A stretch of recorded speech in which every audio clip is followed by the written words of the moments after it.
মেয়েরা বাপের বাড়ির জমি বিক্রয় করলে হজ করা কি ফরজ?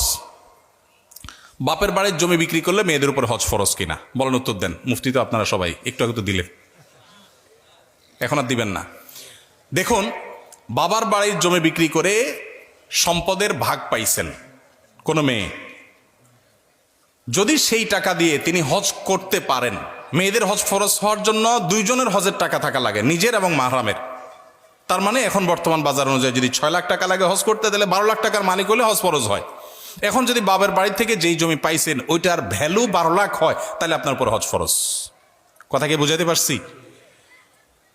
এখন বলবেন জমি বিক্রি করে হজ করবে? হ্যাঁ, জমি বিক্রি করে হজ করবে ওই ব্যক্তি যে জমির ইনকামের উপরে ডিপেন্ডেন্ট না, যার জমির ফসল দিয়া তার 12 মাস চলে, সংসার চলে, তার জন্য জমি বিক্রি করে হজ করা ফরজ না।